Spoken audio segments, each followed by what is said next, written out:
Well, you know, when you're out in the bushes, you're out hiking, hunting, camping, fishing, things like that, you need to be thinking all the time, and you need to be thinking about what direction you went, how far you're going, how far you plan to go.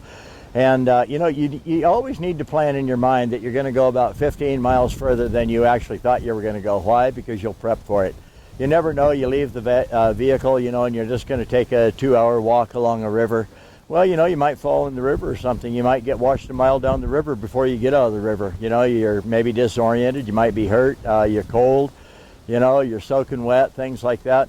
You need things in your pockets that's actually with you that you can make a fire with, you know, a good stout pocket knife, some things like that. And, you know, if you do that in the summertime and it's light until, you know, 9 o'clock, 9:30, pushing 10 o'clock, you might be a little surprised how late it is in the day by how light it is. And so you need to be looking about shelters, you know, look for some dry area. I'm sitting on it's a wash up. It's a bunch of duff, sort of a flood situation. You know, and a guy could dig a hole in this, you know, if you didn't have some critters in there already. You might get a surprise, you push a badger out of there, you know. And but you need to be looking for shelter, somewhere for dry wood, things like that. You need a good pocket knife in your pocket. You know, if you got a backpack on, there's lots of stuff in there, but what happens if you get separated from it? You better have your fire starter with you, things like that. You know, look for something maybe that you could eat, you know, place to stay warm, place to make a fire.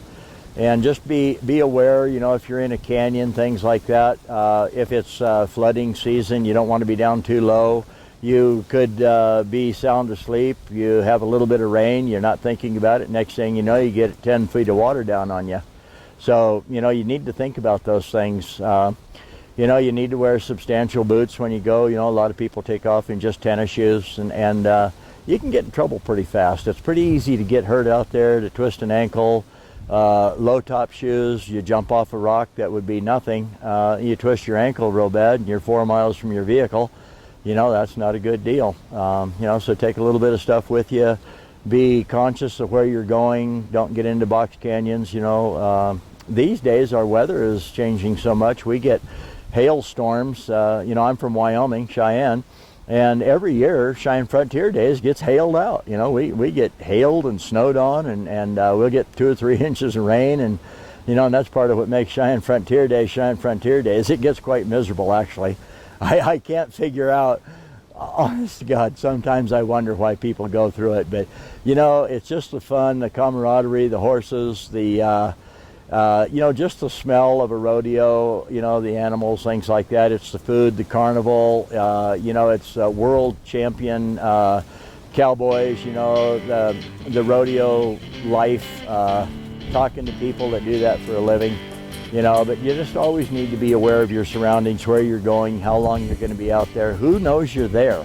You know, when you just stop along the road and you think you're going to go take a hike, and then you get distracted, maybe you see a deer, an elk, you know, or you see a pile of rocks you want to get to, then you see a tree you want to cross, you know, on a river. Next thing you know, the little kid in us takes over, and we get into trouble. We get into places that we didn't know we were going to be. And next thing you know, you are in trouble, and you might spend a day or 2 or 3 days out there. And that brings to mind one thing that I am going to talk about, and that would be this right here. That's called Sharpens Spark.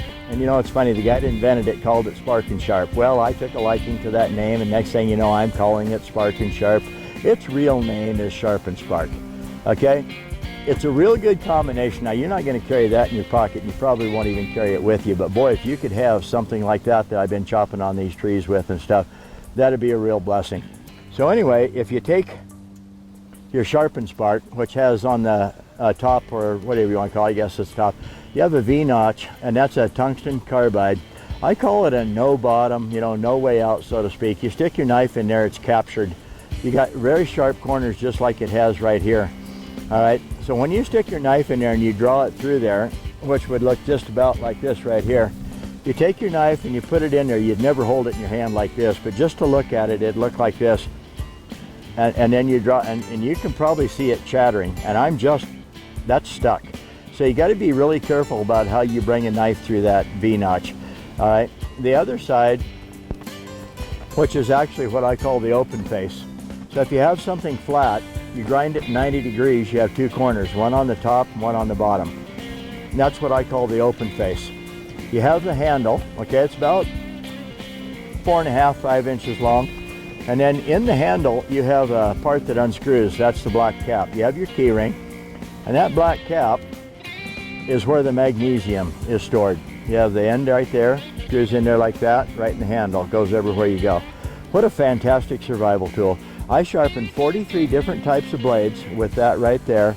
Your fire starter here, you can carve magnesium off of it, then light the magnesium, or you can cheat just a little bit.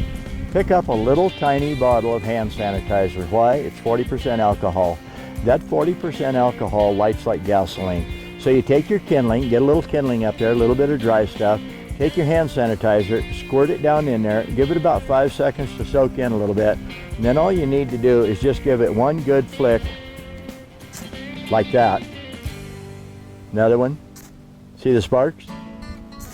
You get just one of those little tiny sparks in that hand sanitizer, you got a fire. So cheat just a little bit. Now here's something else you can do to cheat a little bit. Take a tuna fish can, okay? Take a can opener with you. When you get out in the boonies, you eat the tuna fish. Take some crackers, don't throw the can away. Why? That's gonna become my stove. What I do is I take that little tiny tuna fish can, and I take some kindling and I put it in there. I put a little hand sanitizer. I put one spark in it. Now I have a very small contained fire. And you know, you can cook food. You cook a rabbit over it, you know, a leg at a time or something. You can boil coffee, boil water. You can clean out your tuna fish can, drink water out of a stream. You can carry all kinds of things in it like that.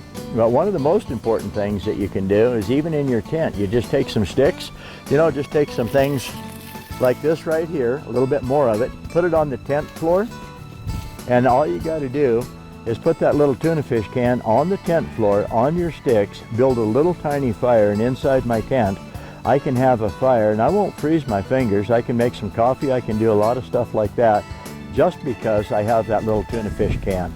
So, you know, you can use bean can, poke some holes around the bottom, bend the top, put your fire in there. It'll suck air through the bottom holes, but it won't put it out because the air can get out through where you bent the top of the can.